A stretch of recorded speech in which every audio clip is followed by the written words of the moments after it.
Hello, everyone, and welcome to our sixth in the ICSVE series of Zoom panel discussions. And it's nice to see a lot of faces, and especially Mohammed from Iraq. That was so much fun to see you, now in Rome. And fun to reconnect with people through this. And we're excited. We have over 200 professionals signed up. People sign in as they're still signing in. And coming from the United States and Europe. But other countries that people are coming from today are Ghana, Malaysia, New Zealand, wow, you're up late, Jordan, Bangladesh, Nigeria, UAE, Bosnia, Kuwait, Morocco, Tunisia, Senegal, Tanzania, South Korea, another late one, Singapore, another late one, Poland and Argentina, and many other countries. And we welcome all of you. And it's good to see many friends and colleagues among us, and maybe new friends too.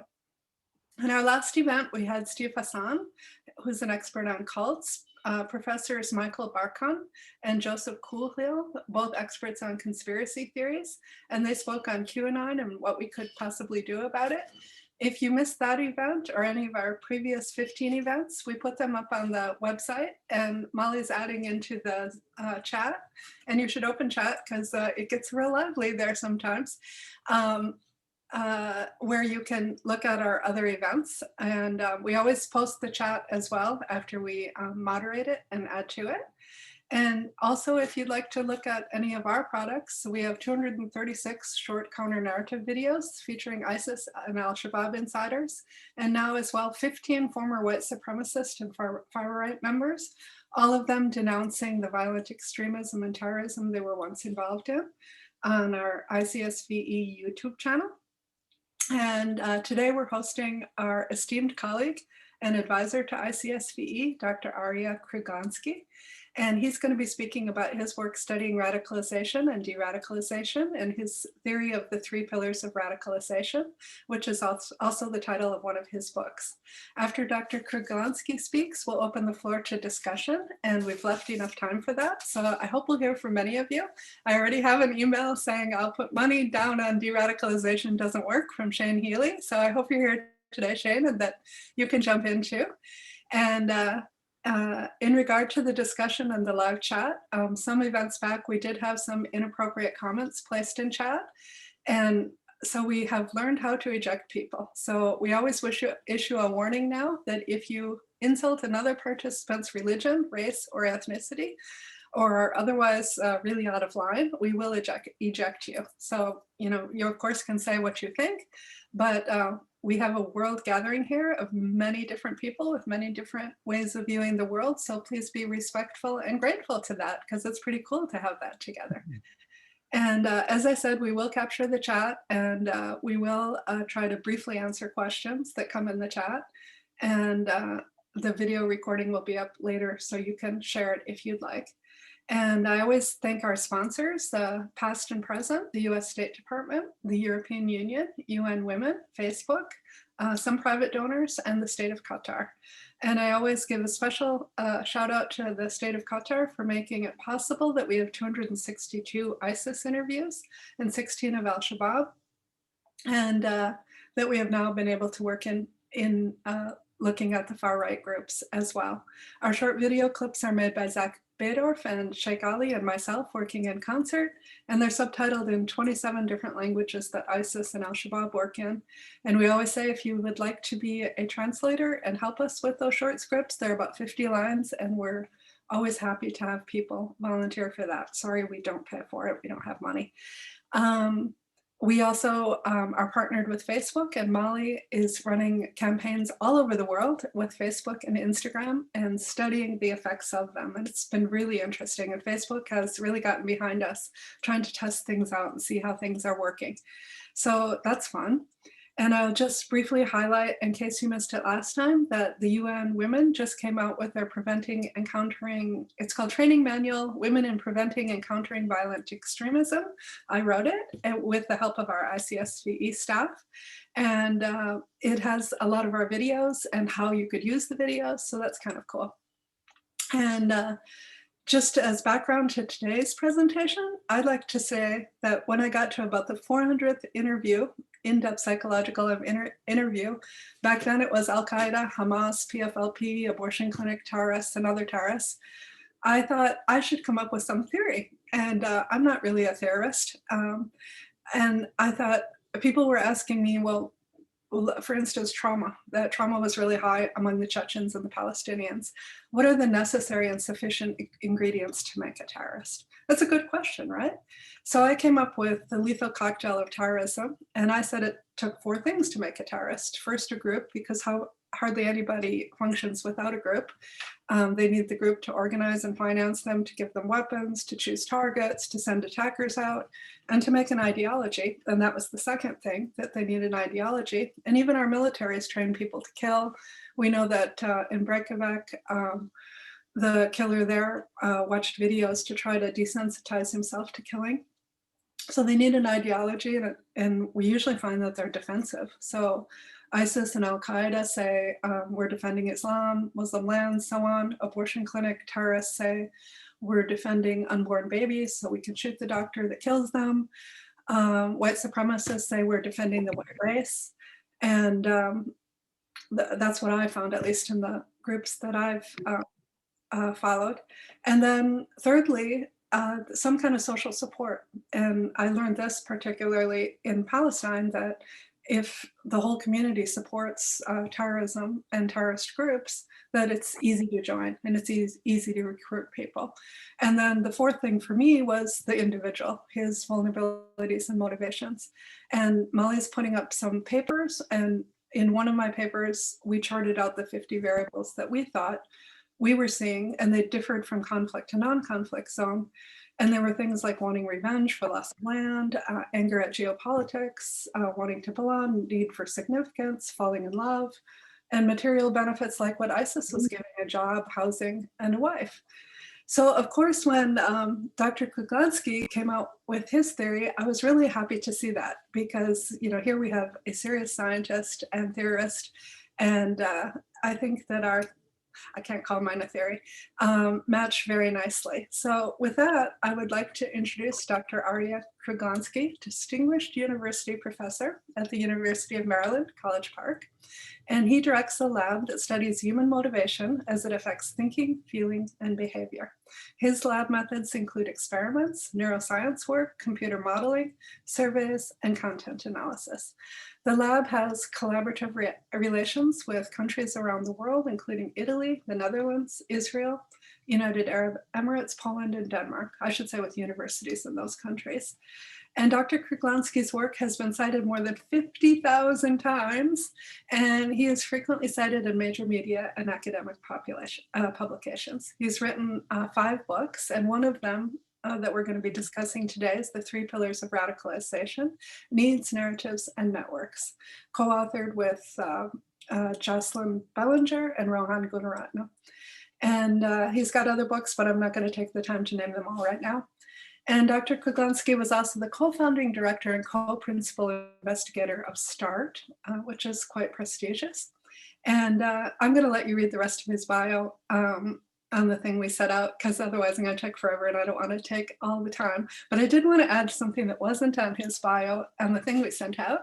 And that is that Dr. Kruglanski is also doctoral advisor and mentor of Molly Ellenberg, who's getting her PhD, which means you should be looking out for Molly now and in the future as a rising star in the field of social psychology.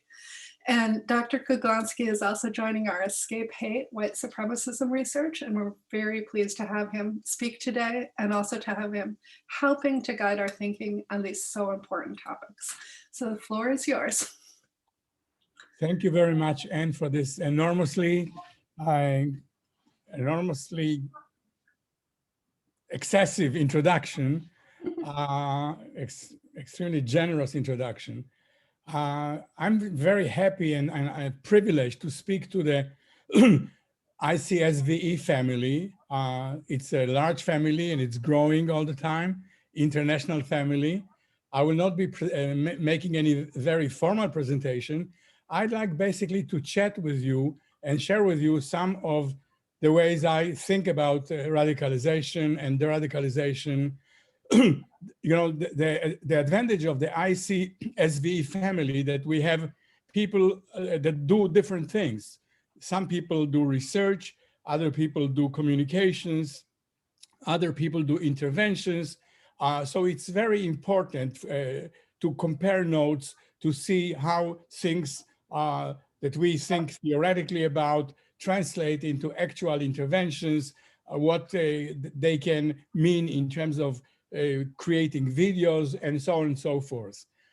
So let me just briefly describe to you my three-pillar model of radicalization and elaborate on it a little bit. The idea is, first of all, it's a simple model. Einstein once said that things should be as simple as possible, though no simpler. So I hope that it's not too simple, but I think it tries to get at the gist, at the gist of the things that really matter. And these three things that really play out in almost all models of radicalization, not always explicitly stated that way, but they are there if you look. These are the individual motivation. Nothing happens without individual's motivation. People who join ISIS, join Al-Qaeda, join the Proud Boys, decide to do things, decide to take up weapons, don a suicide belt, travel thousands of miles to Iraq or Syria. They have to be motivated. So what is the motivation? Why do they do that? The second element of the three N, so there is a motivation or need. What need is it? The second element, again, emphasized by N, by Scott Atran, by many, Ron Gunaratna, many people, is the ideology, the narrative. And what is the relation between the narrative and the motivation? Is there a relationship, or are these independent factors? I think that there is a very tight relationship, because the narrative tells you how to satisfy the motivation. That's why, and that's the only reason why the narrative is compelling. Psychology tells us that people are not convinced by logic. They're not convinced by evidence. They're convinced if the evidence presented taps their motivation. So everything is motivated. I firmly believe that. And if your narrative is not related or is contrary to your motivation, it's going to fall on deaf ears. So the narrative addresses the motivation, tells you how to satisfy the motivation. And finally, again, something that Anne emphasized just minutes ago, and also something that was made particularly salient by Mark Sageman, is the network. We are social beings. All that we believe in is anchored in how other people feel about things, people who are our in-group, people who we respect, and people whose respect we seek in return. So these three elements explain why people engage in anything, including radical, extremist, violent behavior. So the question is, what is that need? And people have talked about list of needs, and the lists are very long: vengeance, the perks of paradise in the case of Islamist terrorists, adoration of the leader. Some people said even feminism to show that women can also do it, a variety of different motives. But if you look at the gist behind those list of motives, one thing stands out, and that's what we call the quest for significance. Again, I'm not the first one to emphasize the quest for significance. Philosophers, the greatest philosophers and social thinkers, talked about the importance of recognition. Hegel, for example, said to exist is to be recognized. George Herbert Mead talked about the internalized other, whose respect we seek. Charles Cooley, and on Sartre, Marx. These philosophers tell you that the quest for significance is the force that fuels political activism. It's the force behind, from the psychological standpoint, behind the French Revolution, the American Revolution, the Russian Revolution, the feminist movement, Black Lives Matter, and also Proud Boys. Think of the name, Proud Boys. They are about significance. And of course, recently, two Princeton economists wrote a very important book called Deaths of Despair, talking about the wave of suicide of working class Americans that have been sweeping the country. And they say it's not the money, it's the loss of dignity, it's the loss of significance. Fukuyama talked about it, many others. It's really a fundamental motive. And the Islamists that hopes to go to heaven, yes, they want the perks of heaven, but primarily it's the symbolic value, being recognized as somebody who deserves to meet the prophet, to be recognized, to be celebrated, and so on and so forth. The narrative tells you how to attain significance. And in many of the narratives that fuel violent extremism, the narrative is very simple. There is an enemy that is causing you a loss of significance, threatening your existence, threatening your dignity, threatening your respect. And that enemy has to be fought by violence. And then you will restore significance to yourself and your loved ones. And this is a kind of a Jungian schema that repeats itself time and time again, from the medieval conspiracy theories against the Jews, against the witches of 15th and 17th century, all the way to today's conspiracy theories about what David Icke calls the reptilians that are trying to take over the world, the Democrats, the refugees, the immigrants, the Mexican rapists, and whoever it is that need to be fought. And if you fight them, you will make America great again. Again, the narrative is being great, being a winner, having significance, so this is extremely important. So once again, there's the need, the narrative that tells you how to satisfy the need. The need is the quest for significance. All these other motives, vengeance, adoration of the leader, all of these are ways of gaining significance. Vengeance, for example, you revenge the affront, the loss of significance that your close one suffers. Even the Chechen widows avenge. They suffer trauma. They avenge the trauma by striking against the Russian invaders. So it's all around the quest for significance, the motivation for significance that is addressed by the narrative and that's supported by the network. The network, your leaders, your charismatic leaders, your clerics, or your political leaders that tell you, yes, this is the way to do it. And if you do it, you're going to gain respect and significance. And we have tons of empirical data that attest to this kind of dynamic. Now, I want to also make another point. People talk about emotions, and I want to say a few words about the relation of emotions to motivation. Emotions do not cause behavior. Attitudes do not cause behavior. There was a big tradition in social psychology looking at the relation between attitudes and behavior. But in point of fact, attitudes do not cause behavior. The only thing that causes behavior, the category of constructs that cause behavior, is not emotion, it's not attitude, it's motivation, goals. This is, so for example, you suffer shame or you suffer guilt. What do you do about it? It's unclear. If you have a motivation, the quest for significance, you know what to do about it. The narratives tell you what to do about it. So our behavior is motivated. The motivation is the right conceptual category to talk about behavior, not emotion. Now, of course, motivation causes emotion and emotion causes motivation. It's like a chicken and egg problem to some extent. If you are motivated to succeed and you fail, you experience a bad emotion, negative emotion. If you attempt something, are motivated to do something and you succeed, you feel a positive emotion. If you feel a negative emotion, this arouses a motivation to erase that emotion and to do something about it.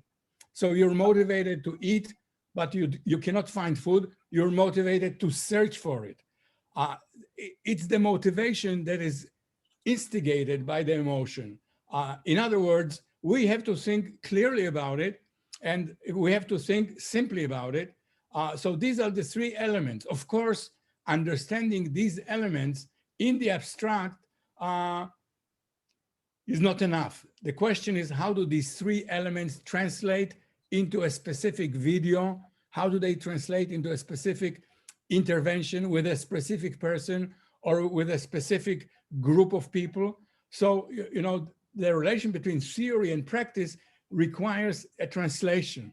And this is the crux of my insight into radicalization. And of course, it also informs the radicalization. Somebody made a comment that the radicalization does not happen. Well, the human mind is malleable. In the same way as a person can radicalize, they can de-radicalize, and they can re-radicalize. And we have seen that in our research in Sri Lanka with the Tamil Tigers. They were exposed to a program of de-radicalization in which their need for significance was addressed by non-violent means. They were exposed to courses of vocational training. They were treated well. They were called beneficiaries rather than terrorists or detainees. And after the course of 1 year, we demonstrated using a control group, experimental group design, that they really became much less supportive of violence against the Sinhalese majority.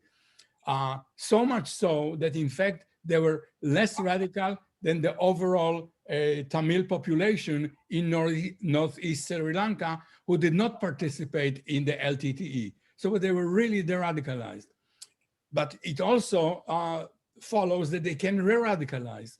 And the kernels of that process we've seen already in the fact that those among the LTTEs who maintained some kind of contact with their erstwhile comrades in the LTTE did not de-radicalize as much. They kept contact with their network.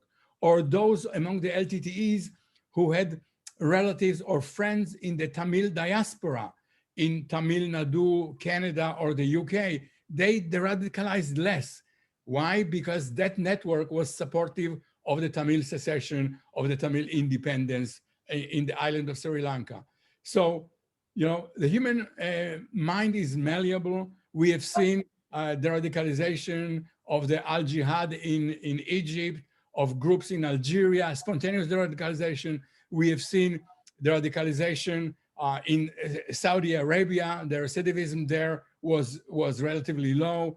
In Sri Lanka, anybody who understands psychology understands that people can change. People can change if the narrative, the network, and the motives come together in the right kind of way. Of course, to say that and to be able to effect it is a very different story. We may not be able to pull an individual from their network. We may not be able to provide the kind of narrative that would be an alternative to the violence narrative, because violence, you know, is very appealing in a primordial kind of way.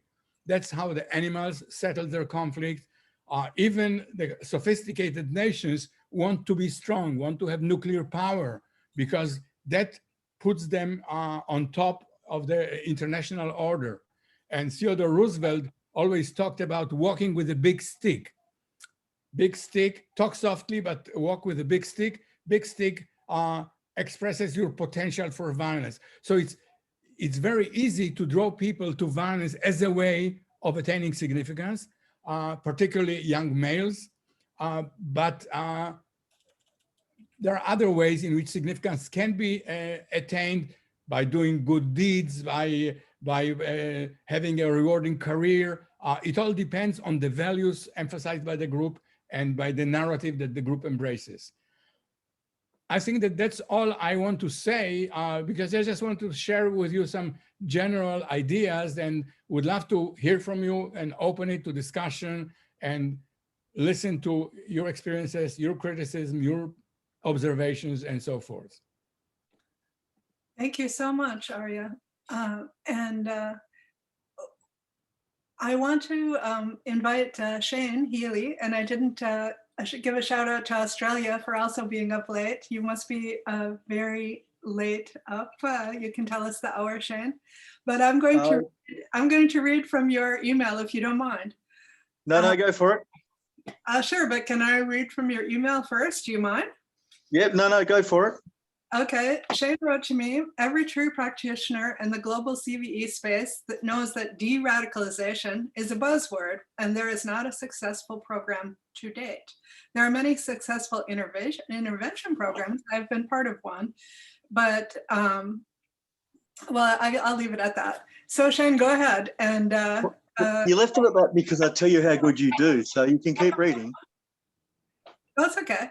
No, okay, so for those that don't know, yeah, I'm from Australia, and I've been working I spent 15 years in the counter-terrorism space and the last 4.5 in the CVE space. And my comments are based on my experience in the Middle East and in Afghanistan, where there's a stage process for someone to become a violent extremism. And my definition of radicalization is they've moved outside the mainstream. So in these countries like Iraq, Syria, Afghanistan, where they're extremely devoted to their religion already, they're already in their mainstream. So they're not radical. But what happens is they all of a sudden believe that violence is necessary to make others conform to their view of their religion. So we keep talking about radicalization, but what we need to be talking about is violent extremism, because it's the violence that causes the trouble. You can be the most devout Muslim, whoever you want to be, but peaceful, and there is no issue. The issue at Proud Boys, what happened on the 6th of January in America, what we see every day in the Middle East is the violence. And it's the violence extremism we need to understand, accept, and start working to counter, which then will start having a positive effect in this space. But as long as we keep, and this is my opinion, and I defend it to everyone, we start calling radical. And when I spoke on this previously with Anne, and I said Salafi, she jumped in and said there's many peaceful Salafis, and I agree 1,000%. This is what I'm saying. You can be as devoted and peaceful as you want. It's the violence that the issue is, which is what we need to target and start calling violent extremism. And this is what we need to come up with all our programs, because someone who is quote unquote, and I hate it, radical, is literally just a more extreme version of their religion or their belief structure. And as somebody sat in rooms for over 10 years with extremists, it's very hard to win that argument, but it's very easy to win the violence argument. Okay, I'm going to cut you off there, Shane, but thank you very much. And one sentence that Shane didn't finish was my comment in a previous session, was that not all Salafis are extremists or interested in violence at all. In fact, most are not. And no, I agree 100%. Yes, yeah, but I just wanted to make sure that that was clear. And so we have a couple of interesting comments on the table. One of when a whole community may be seen as radicalized to outsiders, and feminists can be radicalized. People that fought for women's rights were seen as radicals. People that fought for civil rights were seen as radical. So I think a lot of us in the field at times use radicalization as shorthand, meaning radicalization to violent extremism. So that's important that we know that that's what we're talking about. But whether or not there can be de-radicalization from violent extremism is an extremely important question. Do you want to speak on that, Arya? Well, you did say some comments, but do you want to Yeah. answer? Yeah, I very much want to address this whole issue of extremism, violent extremism, and the rest of it. I think it's very important to keep the concepts well defined and clear. There is a difference between extremism and moderation. If a person is practicing a Salafi religion, but also having a fruitful family life, commercial life, well-balanced life, they can practice Salafi religion or Wahhabi religion, whatever religion, without being extremism. What is extremism? Extremism, and the psychology of extremism is now quite clear. We just had a Congress that was totally devoted to the problem of extremism. And extremism occurs when one concern is so important that it suppresses everything else. And you're ready to sacrifice everything else for that one thing. And let me give you a very simple example. Hunger is something we experience on a daily basis, but very few of us experience extreme hunger. When you experience hunger, you try to eat something that is well balanced. It's tasty, it's nutritious, it has all the components of the good food. But when you're extremely hungry, all those other concerns of taste and healthfulness become suppressed, and you will eat virtually anything that moves or doesn't move. You'll eat bark, you'll need your pets, cannibalism has occurred, and so on and so forth. The same thing with extreme devotion to work. When you are a workaholic, everything else is cast aside. You neglect your family, you neglect your friends. When you're addicted to a video game, you spend all your money on it. When you're addicted sexually or to love. So extremism can be of different kinds. And the way they are defined is when one concern suppresses everything else and you're willing to sacrifice it. The suicide bomber is so ready to become important through death that they abandon all other pursuits, their family, their friends, the possibility of having a fruitful life, their career, and so on. Now, one type of extremism, among many types of extremism, is violent extremism. And violent extremism, exactly what Shane said, that's the one that concerns us. Because if somebody is an extreme humanist, so much more power to them. If somebody is an extreme artist that devotes all their time to painting, we have a Picasso or a Degas, or somebody who contributes greatly to humanity, or Marie Curie, who made great scientific discoveries, although her life was miserable. So the one extremism that we want to counter is violent extremism. Couldn't agree more. But I think it's very important to keep in mind what the difference between extremism and moderation. Extremism is a motivational imbalance where one concern overrides everything else. Moderation is a balanced life where you have several different pursuits that constrain one another so that you will not do anything crazy. You will not kill people. You will not eat terrible things. Those things will keep you within, and most people are moderate to some extent. That's why extremists, real extremists of various kinds, are a very small minority of people. But of course, these minorities can be very impactful and change the course of history, change the destiny of nations, and so forth. I talked too much. Oh, no, you're Don't not. answer to a short question. It's wonderful. We're happy to have a professor with us. There's a couple of comments, and Sheikh Ali, who's our Islamic scholar, is with us today. And he's saying when it comes to Islamic extremism, I hate those words, militant jihadism, that he agrees with you on motivation, but there's a motivation for everything. But with extremism, at least in that context, that we're seeing the manipulation of the sacred texts and utilizing the conditions of most of the Islamic. And when we look at the conditions in most of the Islamic countries, that they're concerned with occupation and being controlled by other great powers. And so extremism is based on making a motivation out of the sacred texts through manipulation and utilizing ignorance of the people. But I want to move to something completely different, because we've talked about Tamil tigers a little bit. We've talked about radicalization among whole communities when it's influenced by extremist thinking with Islam. But let's move to Roger Cluck. And Roger has done some really great work in the US and around the world in prisons. And he says that he has moved 1,000 extremists out of the life. Roger, would you take the floor for a few minutes and explain to us? Because that sounds like de-radicalization to me. So tell us a little bit about it. Roger.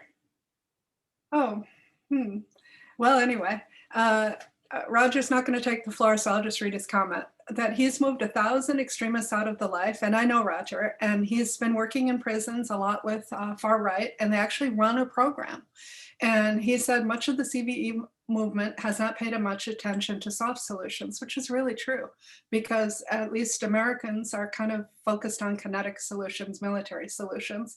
And as one of our generals said, you can't kill your way out of these problems. And now that we're seeing it so badly in the US, for sure we can't kill our way out of it, because we can't kill our own citizens, where, you know, having drones attack and bombing in other countries, you know, maybe we feel okay about it, but the people there sure don't. Can I jump in quickly? I just want to finish his comment, but he said he's worked with a program for 45 years in work over 60 countries, moving people out of extremism. And, but maybe we're arguing about concepts, because you're saying that radicalization is not the issue, but go ahead, Shane, yes. No, I was going to agree 1,000,000% with you that we can't bomb our way out of this, and it's got to be a soft solution. That's why counter-terrorism doesn't work. It's got to be CVE. We've got to get into communities. We've got to understand before it gets that far. And I agree with everyone who's ever spoken about the same thing. It's when we see someone getting to that extreme and starting to get the skills or want to be violent, is when we've got to get in and do that counter narrative work, or do that intervention work and the assessment, which is why motivation is the key. What is that individual or that community's motivation to start feeling like they've got to be rush the Capitol in Washington or strap a suicide bomb? So I agree 1,000%. It's got to be the soft approach. It's not a military or a drone approach. It's got to be a soft approach. Thank you. So Arya, Rogelio Castro has asked, how can the search for significance be related to identity theory? Would you care to address that question? I think when people talk about identity theory, they talk about the kind of identity that matters to you, not just any identity. I'm the inhabitant of Bethesda, Maryland, and that really doesn't matter very much to me. So, you know, but my identity as an American, that's something that gives me significance. My identity as a father, that gives me meaning and significance. So yeah, I think identity theory is basically talking about significance without saying so.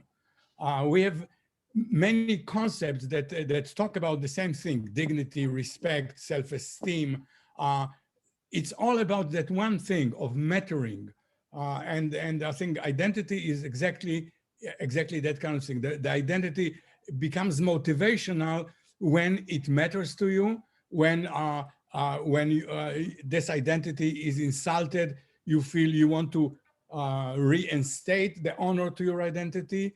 If you want that identity to be applauded, to be respected, to be dignified, and so forth. So it's not identity as, you know, who you are, but actually who you want to be, or who you're proud to be. So I think that the two are related, but I think it's important to understand the motivational import of that concept. Thank you. Then we have another question from Victoria Gurovich. She says, what is the role of reality in radicalization? And the Proud Boys are saying that the white race is being threatened, and they're unequivocally wrong, although they could argue against that. And those who radicalize to violence from experience of minority marginalization, for example, the experiences of Muslims in Europe, are responding to realities. Although, Victoria, I have to say, I've been in lots of conferences where white people in Europe have said, no, they're not, which always blows my mind. How are these motivations differentiated in your theory? And how does this come into play in de-radicalization programming? So the role of reality in radicalization. Thank you for that question. I was waiting for a question of that kind. Of course, there is reality. There is reality, and that reality creates a sense of disempowerment, disenfranchisement.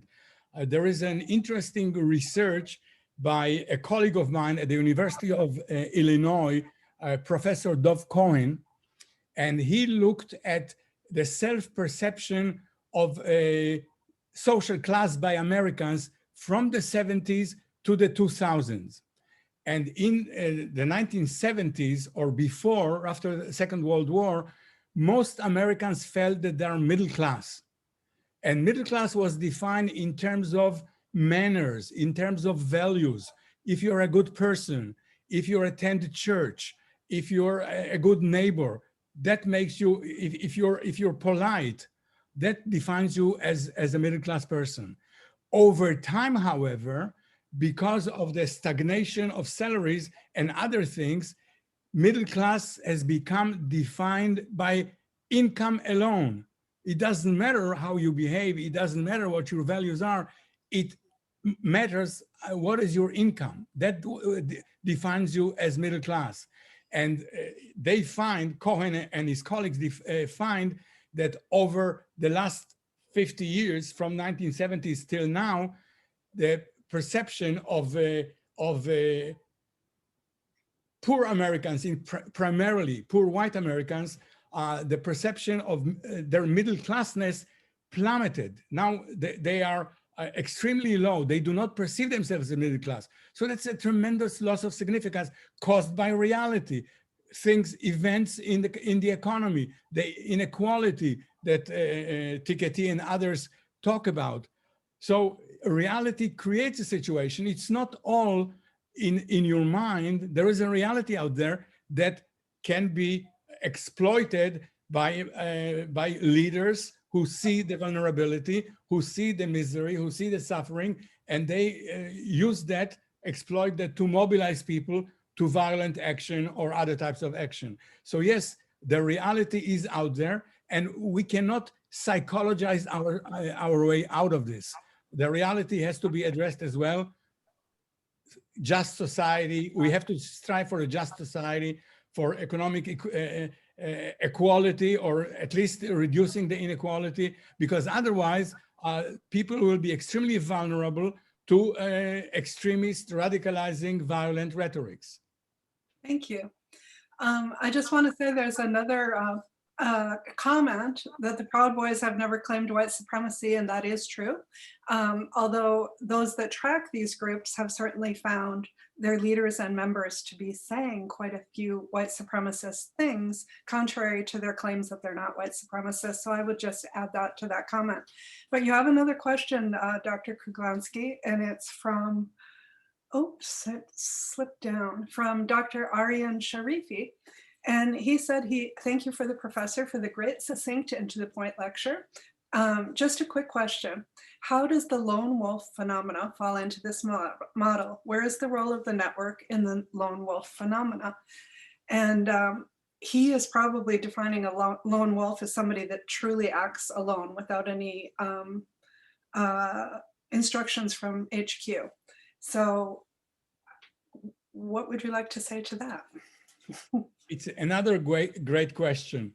The role of the network is to validate the narrative. The more widespread the narrative is in a community, the less you need the validation through a face-to-face interaction. So for example, if you had a very small, deviant, terrorist group like, the Red Army faction in Germany, the Bader-Meinhof group, or the Brigate Rosse in Italy. They were outside of the general discourse. They had to have a very tight network, people that reinforced each other on a daily basis, because otherwise they would be drawn back to the mainstream. But if the ideology is widespread, you do not need that kind of validation. So if the whole community is for suicide bombing, you do not need to check. You know that everybody is going to applaud if you pick up a vehicle and ram it into people, if you pick up a knife and stick people with it, and so forth. Now, in some cases of lone wolf extremists, such as Ted Kaczynski or Andres Breivik, they were very special individuals who imagined the community. So Ted Kaczynski was acting on behalf of the environmentalist community.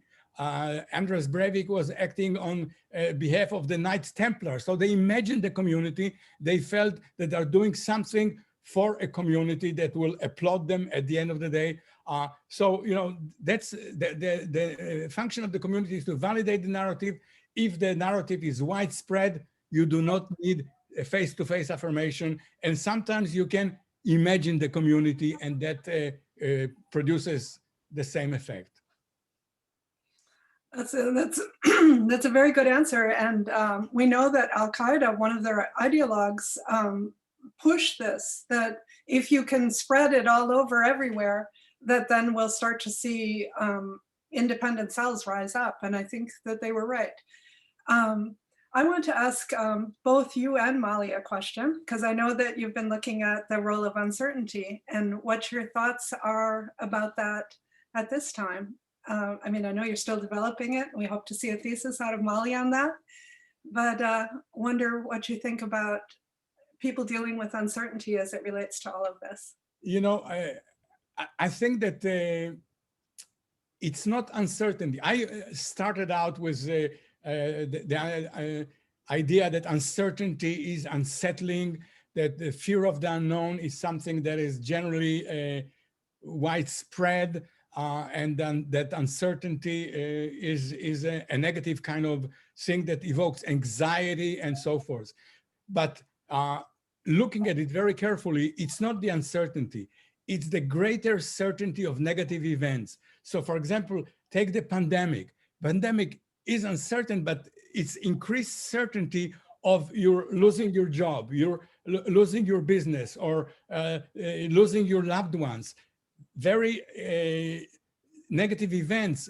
And when you think about uncertainty that way, you see that, if uncertainty is adventure, travel to a foreign country that you expect only good things from, you're going to learn new things, you're going to, so there are some people who are optimists who view uncertainty in very positive terms. So in other words, the thesis that I'm illustrating now, I'm writing a book about it, is that it's not the uncertainty per se, it's how you see the uncertainty. If you're the kind of person that views uncertainty in a negative way, maybe because of your childhood, maybe because you grew up in times of war where uncertainty was associated with negative things, you're conditioned to view uncertainty negatively. But if you are an optimist, if you believe in a positive mindset, if you believe in grit, all kinds of positive psychologies that have been recently developing, you confront uncertainty with calmness and explore the positive advantages that it offers. We know from developmental work with children that people who are securely attached to their mothers explore uncertainty, explore the environment. People who are insecurely attached run for shelter to their mothers. They do not venture into uncertain territory. So I think uncertainty has been presented as something that is negative in and of itself, and I don't think that that's the case. I think it's when it evokes threat and the possibility of bad things happening, that's when it evokes the angst and the anxiety that people talked about. Then would you also comment and I'm waiting for Molly to jump in when she's ready. But would you also comment about the role of religion? Because, oh, and I have to say for identity, happy St. Patrick's Day to everyone.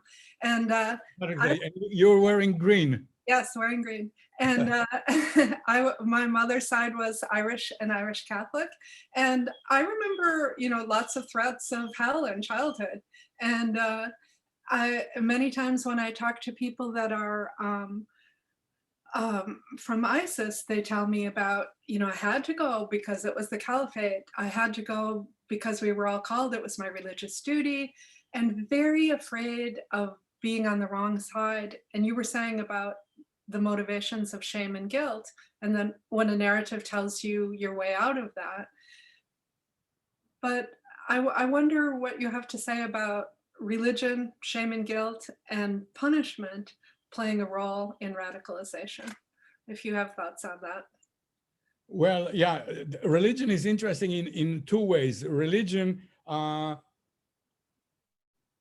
immunizes you against uncertainty to some extent. Yes. In the same way as a securely attached mother, religion has a kind of feeling of security.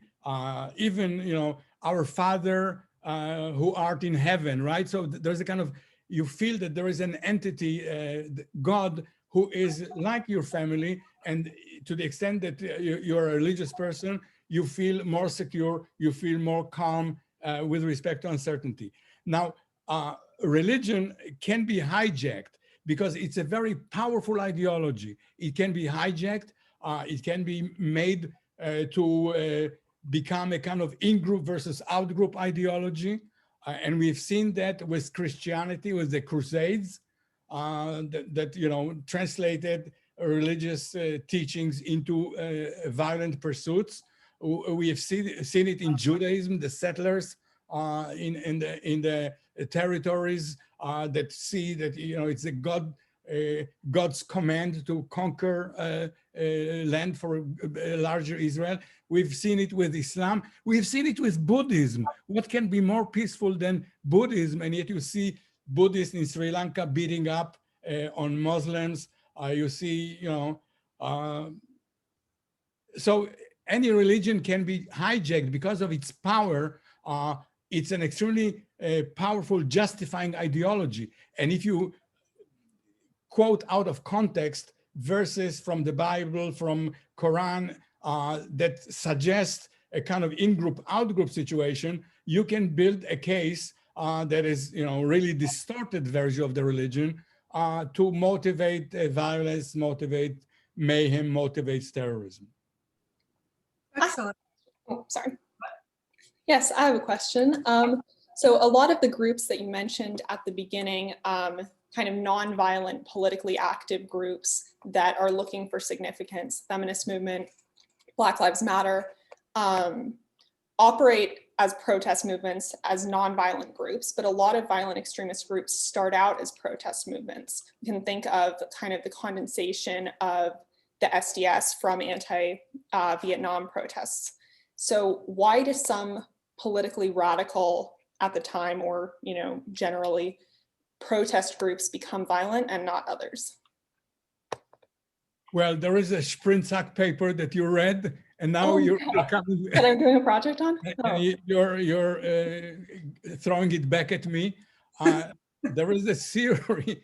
There is a theory that violence is a kind of last resort, that you first try protest, and it slowly down the slippery slope. If the protest doesn't work, you become extreme. And there may be something to that. There is a, you know, a dynamic in which there is outbidding. Mia Bloom talked about outbidding in Palestinian factions. Violence expresses your commitment, because through violence, you're risking your life, you're doing things that are extreme, and that expresses your commitment. So within a given group, there is almost a kind of natural drift where there are schisms within factions. They usually go toward greater extremism because extremism expresses greater commitment. So if you're really committed, you'll be willing to do this. You'll be willing to risk your life. So I think there is a danger of that kind of drift. The degree to which people short circuit these various stages is something of interest. So people who are prone to aggression, people who have, say, for example, military experience, they would be willing to shorten the phase of protest and do what they are good at doing, what they are trained to do, and that is accept violence. So there are some moderating factors that shorten this slippery slope and make it quicker or slower. Can I jump in quickly, no. Anne? Sorry, Jane. No, you have to wait a minute because we have 2 more people ahead of you. Sorry. It's just an excellent answer to Molly's question. Just a second. I would like to ask Harjit to say something because you've said 2 things in the comments. One, that you have seen de-radicalization work in your own profession, even though you have yourself and your family members been the victims of terrorism. And then you have this wonderful quote. So I want to give the floor to you for a second. Thank you so much. And so the quote which I just now quoted, I start with that quickly, then come back to my question, because this quote has been my favorite for the last more than 35 years since I have been 39 years in service. So since that one, and it happened in Chicago. So you can see here. So I always say that yes, religion has good sides, but this quote I just want so that it is etched here. I can quote it word by word anytime. So now coming to your point, Anne, I have fought terrorism militarily, with force, financially during Interpol days, financing of terrorism, cutting their financial lines, and also faced physically the family which I quoted there. But still I'm saying the de-radicalization does work. I put 3 categories. It does work. It does work. So we have to, it's not one size fits all. The first category is the ones which, can you hear me? Is okay? Yes. Yeah, okay, thank you. The first category is those who are already in the extreme side of the violent, who are in the midst of that, who are, you call them terrorists, you call them as insurgents, you call them violent extremists. They are in there. We can't even touch them. We can't even, I have moved in one jungle to another jungle on the border of India and Myanmar. You cannot even catch them. So that category is one. For them, this all the digital platforms and other things are like what you are doing, that does give a message. But the second and third categories are the ones where really I have done it personally and is effective. Second category is those who are arrested. So if we treat them humanely, I've seen both sides, like physically putting them hill upside down right from the roof, those ones, and also dealing them nicely, humanely, and you can win over them. I don't want to take too much time, otherwise case example wise, I can give specific examples where some of the extremely dreaded, where the names were terror, but once they were arrested in some, I happened to get a chance to interview the person face to face and sending all my security outside. They were worried that that man physically may harm me. I said, no, leave it to me. But that man subsequently became a good supporter of us. At some other time, I can give specific details that will be, then can give the whole story. But that man, we not only won him, we won his whole family. It's a big investigation. I don't want to go into details. It will take time. So he is won over, his family is won over. But more than that comes the third category, which are the breeding ground.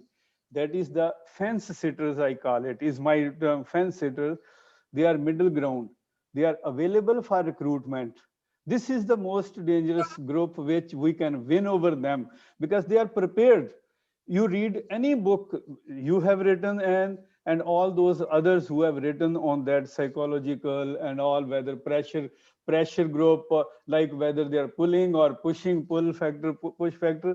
This is the group which is the one real to be focused, because they are the ones. Like I was in that place where the police people without 20 people escort will not move. I used to move around there. Organized football matches, badminton matches for the state level. Those people taking a lot of risk that, and I participated myself there, myself with my wife, and we won the championship for 2 years. We have been, so these people who would have been available quickly to join the group, because that place, if you see that bordering Myanmar and India, that is the area where this insurgency has been going on since India's independence and all. And still, for me, the biggest reward was somebody writing, the current police chief from there. He said, dear sir, I was born in the year you were superintendent of police here, and people still talk of you. I didn't do it that people will talk about me after 30 years, but that means it did have some effect on that. So for me, choice was that, okay, you kill my people, I kill yours. Yes, it can continue. It can continue forever. And like Mahatma Gandhi said, an eye for an eye will make the whole world blind. I have seen both the sides. I have fired bullets. I faced bullets. I have missed by few inches. The person sitting in my vehicle next to me gets shot. So after, I mean, it can't be more closer than that. So I'm not sitting in some air-conditioned conference hall and making these theories only. Practically, yes, it can be done. I'm sorry, I don't want to take more time, but because once I start speaking, if I start going in the examples, then on each one. We want you to come and speak for us for a whole time, one of these times. So yeah, yes. because then one can have some bit organized one that, okay. But this currently, when I was going through that, I know Shane's point and even other some very nice points are there, but we have both the sides. Yes. Everything has two sides. So Yes. we have to have this, we leave it for some other time. And then I scribbled these three categories. Yeah, and I need to let Shane say his comment now too, but thank you. Yeah, thank you, and keep up the good work. Don't be demoralized. And let me tell you, if 10 people can be de-radicalized, or more important than that, they can be stopped from joining. I don't know whether that word is de-radicalization or not, but if you can, by your action, if you can stop those fence sitters, the fence sitters from actually joining, I think you and I would have done our job. Thank you so much. Exactly. And for me, prevention's the name of the game to stop the people from going in. I just want, Shane, I'm going to give you the floor in a second, but Sheikh Ali also wrote, and you know, they've been watching protests in Iraq now for a long time and taking part in them and just watching terrible things happen. And commenting to you, Molly, about the peaceful protests ending up in violent clashes. Is it because in some of these places, Iraq, Syria, France, USA, that the types of violence are in some cases self-defense against law enforcers who are protecting corrupt politicians, which is an important thing to think about, which we can all comment about in a minute, but I want to give Shane the floor because he waited. Sorry, Shane. No, that's okay, because it actually ties into that last comment. So a guy I served with is a ex-US Special Forces who's now a policeman in Detroit. And he did a podcast where he watched the Black Lives Matter rallies, and he said it was one of the most beautiful, peaceful experiences of his life. But at the same time, he was watching Antifa stack rocks up and stack piles up. And as soon as it got dark and the peaceful protesters left, then they took over the night, and that's when the riots started. So there was a mass, beautiful, and this is his words, and I can share the podcast to anyone, beautiful, peaceful protest. But then there were those instigators amongst them that used the day to plan the night riots. As soon as the sun went down, they took over. That's a good comment. I think most of us here are anti-fascist. So I'm still trying to figure out who Antifa really is. And it's been very interesting interviewing white supremacists. So far it's 22. And asking them, how did you know that person was Antifa? and what exactly was the interaction. And I still don't know what Antifa is as far as being an organized ideology and group, but anti-fascist. Isn't that their strength, but that they're not organised, but they are, that there's no structure to break down, but they turn up in their black hoodies and their black face masks and the sunglasses and the backpacks. And I'll send you the podcast because that's exactly what the US law enforcement look for. Well, there's somebody showing up at the protests, and some of them are violent, and there is the statement put out to punch a Nazi in the face. And yeah, but he said they all look the same. Mm-hmm. Black hoodies, black face mask, and black sunglasses. That's how you pick them out. And they've got backpacks, and in the backpacks is milk to wash the pepper spray out and stuff. Okay, but we had a young kid in Florida shot for wearing a black hoodie, and you know, seen as a criminal because he was in a black hoodie, and he was. He speaks about this in the podcast, the dilemma that the police faced. Yes, exactly. So I don't think we can say Antifa is black hoodies, but it is a very interesting question, and maybe we should do a whole session on Antifa one of these times to try to figure out what is it. And well, I'll send you the podcast because it's very interesting from a law enforcement perspective. Put it up for all of us, please. And so we had some other questions. And Molly, did you want to say anything? Oh, I know. We had a question for you, Molly. I knew there was something for you. Someone asked, how do you judge the success of a counter narrative? And I guess before I give in the floor to Molly for that, because Molly does all of our studies on what we're doing on Facebook and Instagram, I can say with our counter narratives, I've had the opportunity to test them in person. And I thought it was really interesting when you said, Dr. Kruglanski, about it's motivations, not emotions, because with our videos, I've been doing this for a very long time. I'm old. And I watched all the counter messaging work done against Al-Qaeda in the UK. And it was so cognitive. And it was a lot about big jihad, little jihad, and that kind of thing. And I thought it just fell flat on its face. And when I watched Al-Qaeda videos, I couldn't speak Arabic, and I was ready to join, because they're just, you know, they're so emotional, and the music, and they get to you. And I don't think I'm a violent person, and of course I would have never joined, but there was something about them, and I thought, this is what a really good counter narrative has to be. It has to grab you. It has to have messages, like you say, that will tap into your motivations and your needs. But I think it has to have a lot of emotional content, just like good advertising does. And so our biggest test of a counter narrative was when I just inadvertently showed ISIS and Mir 2 of our videos because I got scared of them. It was like really a bizarre thing to do. I was in the middle of an interview and I interrupted it and said, I have 2 guys that disagree with you, which is a really stupid thing to do as a researcher, right? But I was scared. And I took my computer over to him and realized I had to stand next to him to show it to him. And I thought he'd throw my computer across the room. And I saw the change in him. I saw him become ashamed.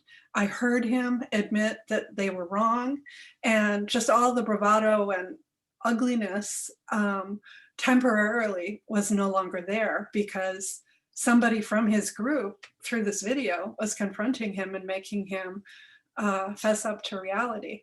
So I know that they work. And we also have this wonderful story of the little kid that didn't go to Raqqa because Omar Mabulkis showed him one of our videos, and he was like, whoa, that's what happens? No, I'm not going. And he was really determined to go. And there's other stories like that. But Molly, you're testing them on Facebook and Instagram. Would you be willing to answer the question of how do we know that a counter narrative video might have some positive effect? So it's a really good question, and it's a really valid question, considering we can't really measure behavioral change given, you know, not wanting to be lurking on specific people's profiles. But we can measure viewership, we measure viewer retention. So the percentage of people who finish a video after watching for 15 seconds. So we can gauge using that how engaging the videos are. We can also gauge how many people want to learn more. Our videos in Albanian and Arabic and English all direct people at the end to our website, therealjihad.org, which is more of a repository of sources, resources, all of the counter-narrative videos, blog posts. So we can gauge through those numbers how many people have their interest piqued by the video and navigate away from Facebook to that website as a result of watching the video. So we do have that. And then we also have kind of qualitative analysis of the comments, so we can judge emotional salience, what people's reactions are to the videos, what messages are they getting? Do they believe that the person is real? Do they believe that they're telling a true story? Because their whole range is, you know, from this is an actor to this person is being forced to say this to this person is telling the truth. So we have all of that. But something that's going to be really cool coming up is that we're actually doing an A/B test with a survey of people who watch the video for at least 25% of it and people who don't, to see if they actually respond that, yes, watching this video did make me think differently about ISIS. And so that will be a really interesting study to look out for in the future. Oh, and I should add also to that, that we've focus tested it many times in the States, in Kosovo, in Kyrgyzstan, and handed out little surveys before and after. And we definitely see that they get to people and make them think. And we also ask them, do they think that this would work with somebody that was into violent extremism? And generally we hear yes. Although we did hear some interesting comments about the Kenyans that had joined Al-Shabaab from Somali Americans, but there's tensions between Kenya and Somalia, so those comments came from there. But I want to address two things. I want to ask you, Dr. Kruglanski, another question, but first I just want to say Michelle Blaya put up a comment. Is it possible that there's people utilizing these non-radical movements, protests, to be violent just for the sake of being violent? And we could see that recently in Spain during the protest advocating for freedom of speech after a rapper was incarcerated. And that goes back to an argument that I did not follow really closely, but between two very prominent French theorists, one saying that these are violent people and they'll just look for a reason to be violent, and another saying that these are people that are actually into an ideology. And it kind of reminds me of when Mark Sageman and Bruce Hoffman argued about leaderless jihad or not. I think it's both. And there's definitely people that will be violent just because they get the opportunity to be violent. And I keep hearing this in interviews with ISIS and interviews with the far right, of just rage inside over traumas, over injustices, and an opportunity to express rage for some people is something that is very positive for them. So yes, there are people that will just go out for the sake of being violent. Are they radicalized? That's a good question. But I want to move to the anarchists, back to the anarchists. We have comments that Antifa is anarchist. I don't know if that's true. And I don't know, I confess, I do not understand what Antifa is, and I would like to understand what it is. But my husband was posted as ambassador in Greece, and we had anarchists there. And he was on a hit list. They had a hit list. They had a whole big manifesto that they published. And when I read the first page of it, I totally agreed. And they listed all the things that were corrupt in the society and the things that were wrong. And all the grievances, everything they listed that was wrong was just right on.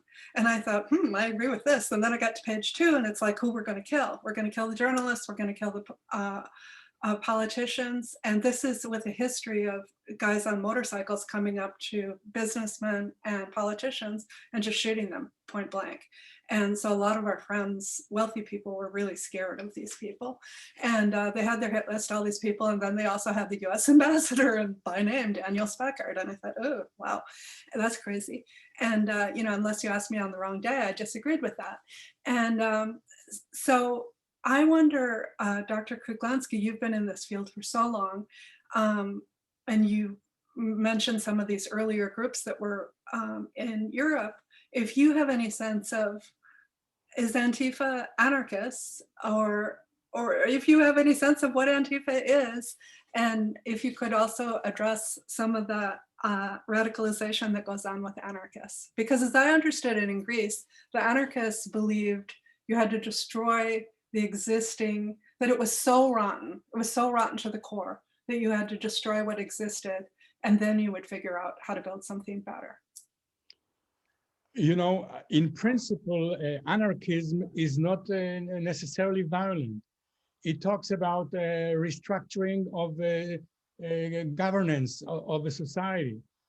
It is for local governance or community institutions, as opposed to global federalist kind of government.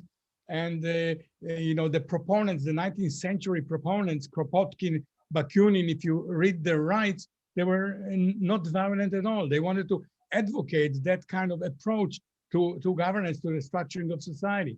But as with any ideology, the question is what kind of means are going to be appealing in order to bring that desirable state about.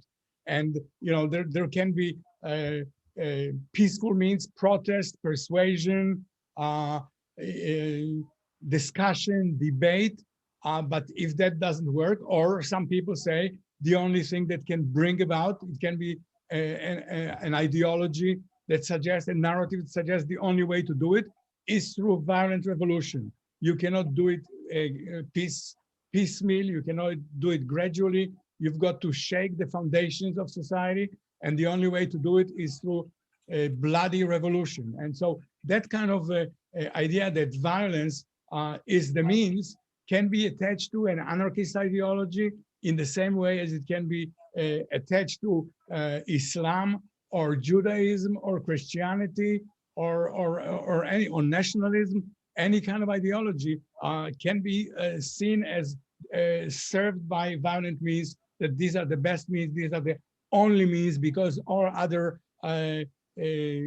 ways have failed. So there's no inherent and innate connection between anarchism and violence, but anarchists have become violent because they felt that this is the only way. But in general, it's you know, against centralization, it's for community governance and so forth. And I think, you know, Antifa, again, you know, there are some people who believe in violence. Maybe these are violent people, and any movement can attract people like that who would be very happy to advance the cause through violent means. They can be, you know, they can be aggressive in their own right. They can be indoctrinated by the idea that violence is the way. So, you know, Antifa, again, you know, is against fascism. That's an ideology that all of us can maybe identify with, but we do not identify with the means. So there's a question, distinction between the end and the means. And the means, in the case of those who, you know, gather rocks and throw them at people, are violent. Well, then that maybe goes to how Muslims have felt for a very long time when their religion is hijacked by some, ISIS and Al-Qaeda, that try to say that this is in the name of Islam, violence. And for those of us that don't support fascism, it's hard to understand how somebody else is using that for bad means. And to support violence. We have a question on the counter narratives, and it's to Molly, but I'm going to answer part of it too. How can we assure that videos and counter narratives on social media are reaching the right audience? We've actually had a lot of fun with that. When we first made the videos, we put them up on YouTube, and we just thought, let them have a life of their own. And they have had a life of their own. And we just recently worked with another researcher, Maha Ghazi, that helped us to translate the YouTube videos. And Sheikh Ali was telling me all along, he'd say, did you see the comments on our Arabic videos? And I'd be like, yeah, you know, like I can even read them. And I'd say, I might have seen them, but I have no idea what they say. Could you tell me? And he would say, and this was when ISIS was stronger, you know, you're not winning, we're going to win, this person, this, and, you know, just terrible things. So we do have good evidence that just by putting them up on YouTube and not doing anything with them, that in some cases they're reaching the right audience, because these people are so upset by them that they write terrible things that are very pro-ISIS. And then we've also been able to figure out how to direct them to hyper-target on Facebook. I don't know if we were doing that on Instagram or not. So I turn it over to you, Molly, for that. So we are able to hyper-target, but also just target age range, language spoken. So we're not necessarily getting, people with hyper-targeting, we are getting people who are vulnerable to exposure to violent extremist propaganda and content. But we can also target more generally to get the type of person who might be at risk, so within a greater community. And we assess using the comments to see whether we're meeting the right audience, because, if all of the comments on a counter narrative against ISIS are about how Islam and ISIS are the same thing, then, those aren't great people, but they're not who the video is intended to be for. So we want to make sure that we're doing that. And generally we find from the comments that we are meeting that goal. And to your question about, the charisma and the relevance, that's also something really important that we look at along with the emotional salience of the videos, is that we want to make sure that we're paralleling the violent extremist propaganda in the quality of the speaker, in the emotionality of the speaker, in the relevance of the topic. And so that's all super important, and that's a good point. And I would also say to that we started our project and named it Breaking the ISIS Brand, and now we're calling the one with white supremacists Escape Hate.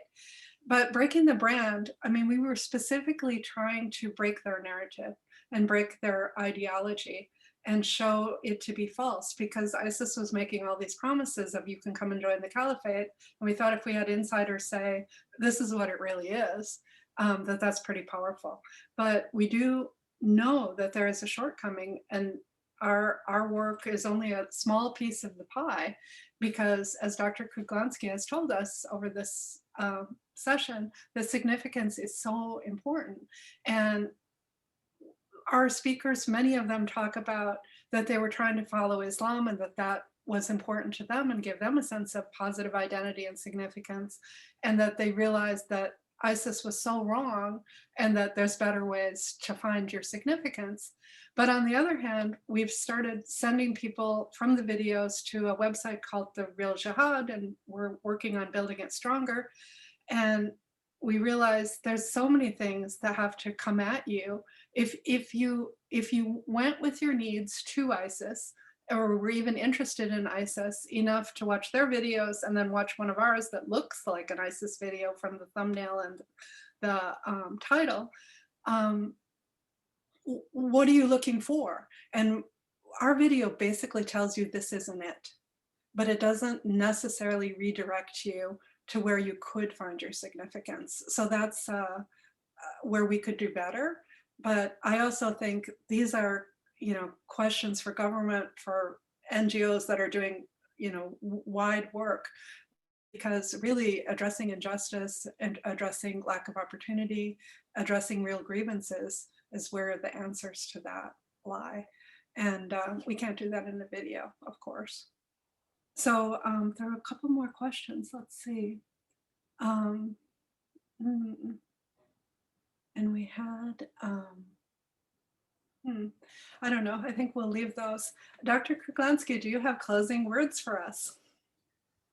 Well, I really enjoyed this exchange. We covered a lot of topics. We talked about the radicalization, about emotion, about motivation, about significance. And I think that it all comes together. It's not as mysterious as all that. The question is, how do we translate our understanding of it into specific moves with specific people? Doing the videos is very important. Infusing the videos with passion. When I talk about motivation, I mean the kind of passionate arousal that you can call it emotional, but I think that it's the motivational force that is aroused, the yearning, the desire, the craving that is very, very strongly felt. It's not something pallid and conceptual. So, you know, we understand all that. And I think through continued conversation, through continued experience with the videos, with interviews, we'll be able to articulate best practices based on our understanding, based on our insights, but also tailored to specific circumstances of specific individuals and groups. So I'm so excited by being privileged to participate in these discussions and working with you. And I think we're doing a blessed work, and I'm excited about it. That's a good place to end. So I think we'll end with that. And thank you for everybody coming. And if anybody has great suggestions on experts on Antifa, I'd love to hear it, because I think it would be interesting to do a session on that. And I'm still struggling with who is Antifa and asking these guys, you know, okay, so that guy that wanted to punch you, who was he and how did you know? Or followed you down the street, who was he? How did you know? And, you know, it's an interesting question. I'm not satisfied with the answer yet. And thank you so much, Dr. Kruglanski, for all your work that you've done all through your career and all your knowledge. And thanks, Molly, for your answers today too. And Harjit for yours, and Shane, and everyone that commented and took part. Thank you all. So we'll end here and see you next time. Thank you very much.